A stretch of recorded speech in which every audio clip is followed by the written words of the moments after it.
नमस्ते दोस्तों, कैसे हैं आप। होप आप लोग बहुत ही अच्छे होंगे। जैसा कि आप लोग जानते हैं कि हम लोग मॉडर्न हिस्ट्री का कंटिन्यू वीडियो सीरीज लेकर आ रहे हैं। उसी के नेक्स्ट वीडियो आज हम लोग वीडियो 8 लेकर आप लोग के समक्ष प्रस्तुत हो रहा हूं।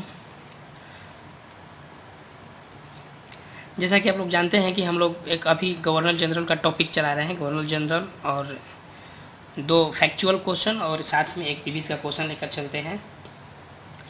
तो इस प्रकार से हम लोग वीडियो 7, 6, 5, 4 कर चुके हैं। आज वीडियो 8 लेके आए हुए हैं।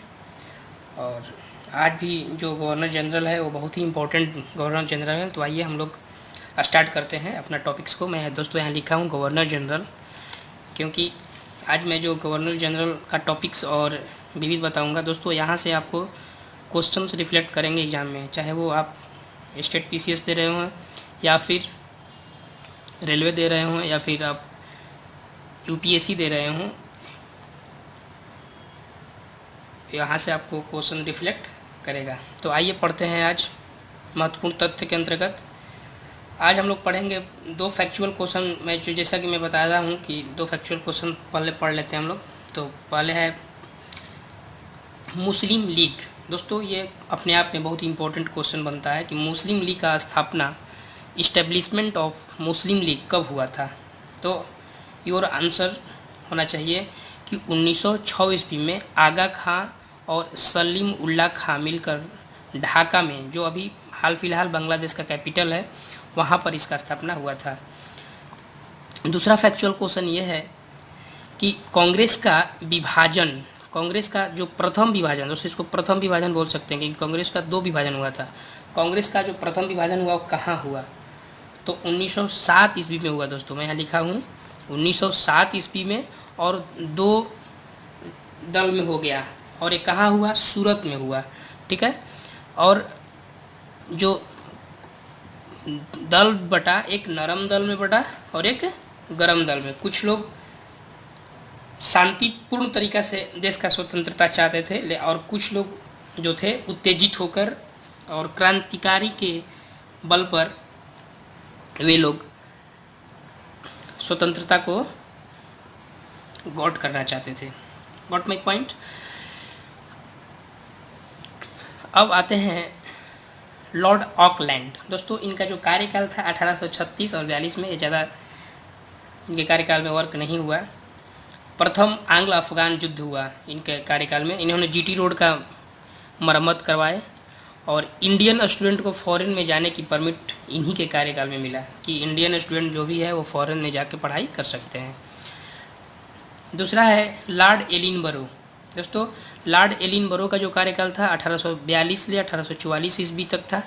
इनके कार्यकाल में 1843 ईस्वी में, ये फैक्ट याद रखिएगा, क्वेश्चन पूछता है कि 1843 ईस्वी में किस राज्य को पूर्ण रूप से ब्रिटिश अम्पायर में मर्ज कर दिया गया, मतलब मिला दिया गया। तो 1843 ईस्वी में सिंध को पूर्ण रूप से ब्रिटिश अम्पायर में मिला दिया गया। और उसी वक्त एक नेपियर थे, वो जो बोले थे कि वह अफगानी तूफान की पूंछ थी।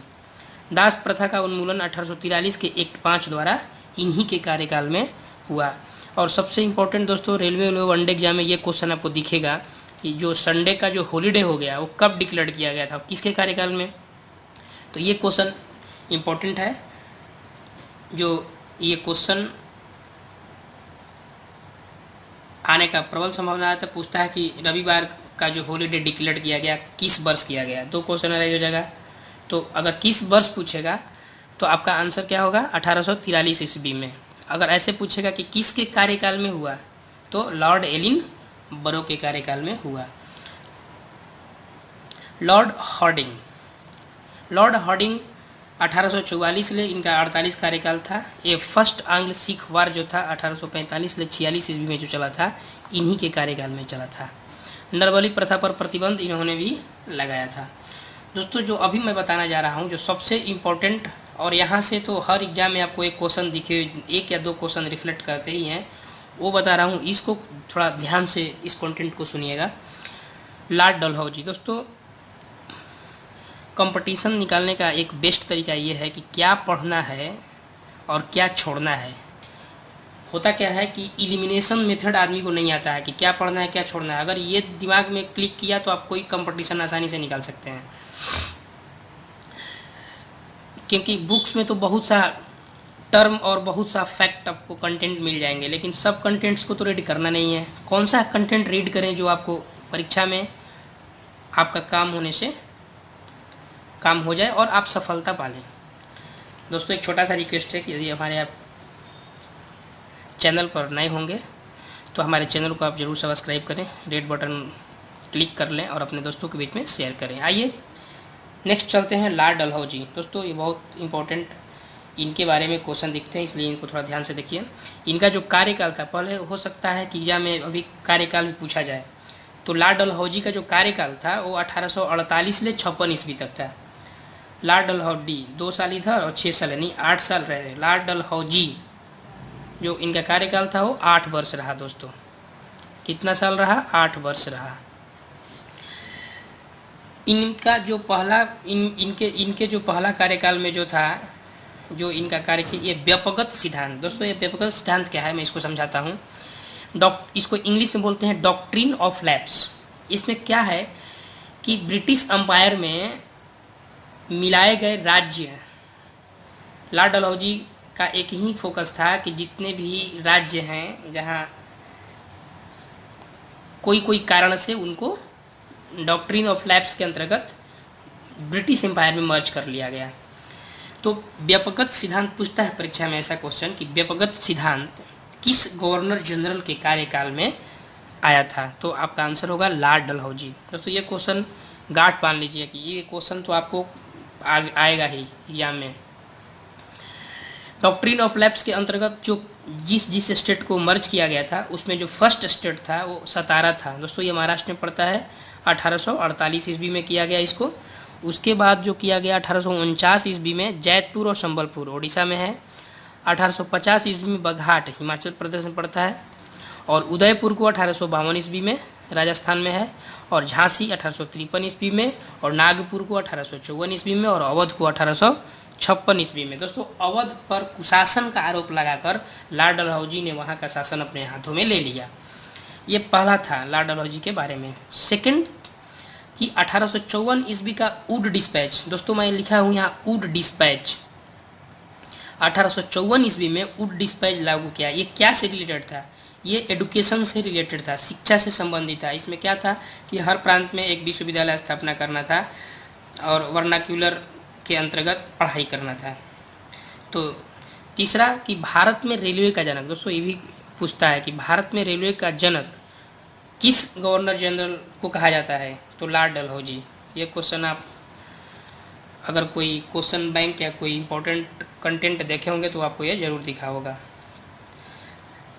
जो फर्स्ट ट्रेन चला था दोस्तों बम्बे से थाने के बीच में, जो उस 34 किलोमीटर के बीच में, वो जो उनका जो ईस्वी था वो 16 अप्रैल 1853 ईस्वी को था। इनाम कमीशन, इनके कार्यकाल में दोस्तों इनाम कमीशन की स्थापना हुआ जो 1852 ईस्वी में हुआ। पर्पस क्या था कि भूमि कर रहित जागीरों को पता करके छीनना था। तो इनाम कमीशन, अगर यहाँ से एक इस टाइप का क्वेश्चन आ सकता है कि इनाम कमीशन का इस्टेब्लिशमेंट किस गवर्नर जनरल काल का हुआ, तो पहला लॉर्ड डलहौजी। आंसर कब हुआ, तो 1852 ईस्वी में। पर्पस क्या था, उद्देश्य क्या था भाई, इसका उद्देश्य क्या था लाने का, तो इसका उद्देश्य वही था कि भूमि कर रहित जागीरों को पता लगाना था और उससे छीन लेना था और फिर टैक्स के अंतर्गत उसको दे देना था। न्यू पोस्ट ऑफिस एक्ट 1854 ईस्वी में लाया गया। न्यू पोस्ट ऑफिस एक्ट 1854 में इन्हीं के कार्यकाल में पहली बार इंडिया में डाक टिकट इशू किया गया। फर्स्ट टाइम इस्टेब्लिशमेंट सार्वजनिक निर्माण विभाग। पूछता है कि सार्वजनिक निर्माण विभाग फर्स्ट टाइम किसके कार्यकाल में, तो लॉर्ड डलहौजी के कार्यकाल में। 1854 ईस्वी में लोक सेवा विभाग का स्थापना किया गया। और तार सेवा बिजली से संचालित 1853 ईस्वी में फर्स्ट बार कोलकाता से आगरा के बीच में किया गया। 1853 से ऑफिसर्स की अपॉइंटमेंट के लिए कंपटीशन एग्जाम कंडक्ट होने लगा, जिसका एज जो रखा गया 18 से 23 साल। सत्येंद्र नाथ टैगोर फर्स्ट इंडियन जो थे, लंदन में सिविल सर्विस एग्जाम कंडक्ट हुआ था, उसमें सफलता प्राप्त किए थे। यहाँ से क्वेश्चन पूछता है कि प्रथम भारतीय कौन थे जिन्होंने लंदन में आयोजित सिविल सर्विस एग्जाम में सफलता पाई थी? तो सत्येंद्र नाथ टैगोर। दोस्तों सत्येंद्र नाथ टैगोर आंसर होगा आपका। 1922 ईस्वी से इलाहाबाद और लंदन में साथ साथ सिविल सर्विस एग्जाम कंडक्ट होने लगा। इन्होंने नरबलि प्रथा को रोकने का भी प्रयास किए थे। दोस्तों नेक्स्ट जो गवर्नर जनरल जो है वो है लॉर्ड इरविन, जिनका जो कार्यकाल था 1926 से 31 ईस्वी का है। ये भी बहुत इंपॉर्टेंट गवर्नर जनरल हैं जिनको एग्जाम में यहाँ से क्वेश्चन दिख जाएंगे। 3 फरवरी इनके कार्यकाल में क्या हुआ कि 3 फरवरी 1928 को साइमन कमीशन बॉम्बे पहुंचा। 1929 में बॉम्बे अटैक जो असेंबली हॉल में किया गया था लाला लाजपत राय के गिरफ्तारी और जो उनके दौरान जो उन पर लाठीचार्ज हुआ था उसके अगेंस्ट में, तो 1929 में बम अटैक किया गया असेंबली हॉल में। जतीन दास की डेथ हुआ था दोस्तों। जतीन दास 1929 ईस्वी में जो भूख हड़ताल कर रहे थे 64वें डे इनका डेथ हुआ था। 1929 में कांग्रेस का लाहौर अधिवेशन हुआ जिसमें 26 जनवरी 1930 ईस्वी को स्वतंत्रता दिवस मनाने के डिक्लेरेशन हुआ। सिविल डिसओबीडियंस मूवमेंट के दौरान महात्मा गांधी जी को गिरफ्तार कर लिया गया 5 मई 1930 ईस्वी को, लेकिन तुरंत ही इनको रिहा कर दिया गया था। सबसे इम्पोर्टेंट फर्स्ट जो गोलमेज सम्मेलन हुआ 12 नवंबर 1930 ईस्वी को, वो इन्हीं के कार्यकाल में हुआ, लॉर्ड इरविन के कार्यकाल में। तो इसमें इम्पोर्टेंट पॉइंट ये है कि साइमन कमीशन पहला, दूसरा 1929 में कांग्रेस का जो लाहौर अधिवेशन हुआ वो किस गवर्नर जनरल कार्य में हुआ, तो लॉर्ड इरविन। और फर्स्ट जो गोलमेज सम्मेलन हुआ 12 नवंबर 1930, और सिविल डिसओबीडियंस मूवमेंट जो हुआ सविनय अवज्ञा आंदोलन के दौरान महात्मा गांधी को गिरफ्तार किया गया और फिर इनको छोड़ दिया गया। नेक्स्ट फर्स्ट गोलमेज सम्मेलन। आइए दोस्तों देख लेते हैं अंतर्राष्ट्रीय न्यायालय। अंतर्राष्ट्रीय न्यायालय में देख लेते हैं कि अंतर्राष्ट्रीय न्यायालय एक संयुक्त राष्ट्र संघ का यूएनओ का एक संघ है। इसका स्थापना 3 अप्रैल 1946 ईस्वी को हुआ। इसका हेड ऑफिस हेग है, नीदरलैंड में पड़ता है। और इसमें जो नंबर ऑफ जजेज होते हैं, टोटल जज की संख्या 15, जो इनका अपॉइंटमेंट होता है 9 वर्ष के लिए होता है। एवरी 3 ईयर 5 जज रिटायरमेंट हो जाते हैं। अध्यक्ष और उपाध्यक्ष 3 वर्ष के लिए अपॉइंट होते हैं। जो अंतर्राष्ट्रीय न्यायालय में जो लैंग्वेज का यूज होता है उसमें क्या है आपको कि फ्रेंच और अंग्रेजी। और न्यायालय का जो कोरम है वो 9 जज से, कोई भी कार्रवाई होता है तो उसमें 9 जज का उपस्थिति जरूरी है, उसी को बोलते हैं quorum of court, quorum of international court. जो हमारे देश के अंतर्राष्ट्रीय न्यायालय में जज रहे उनका एक बार नाम देख लेते हैं। बेनेगल रामाराव, रघुनंदन पाठक, दलबीर भंडारी, नागेंद्र सिंह। आजकल दोस्तों क्या बोल करता है एग्जाम में कि पूछ देगा कि इसमें से कौन अंतर्राष्ट्रीय न्यायालय के इंडियन अंतर्राष्ट्रीय न्यायालय का जज रहे थे, तो ये नाम भी जानना जरूरी है क्योंकि क्वेश्चन आजकल बहुत ही घुमा पूछे जा रहे हैं। So you have to learn about in depth all content. And दोस्तों हमको नहीं लगता है कि अगर आप 1 या 2 बार इस वीडियो को देख लीजिएगा तो इसके रिलेटेड कंटेंट आपके दिमाग में आ जाएंगे और क्लिक भी करेंगे। दोस्तों इस प्रकार ये हमारा वीडियो कैसा रहा ज़रूर आप कमेंट करके बताइए और अपने दोस्तों के बीच में ज़रूर शेयर कीजिए।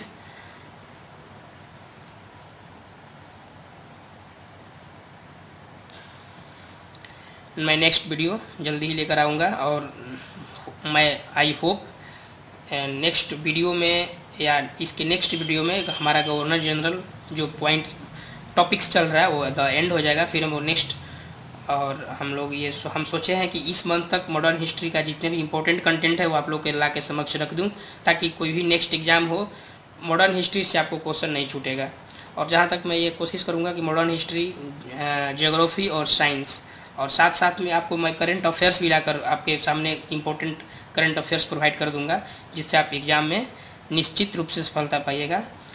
तो अब तक लिए धन्यवाद दोस्तों। जय हिंद, जय भारत।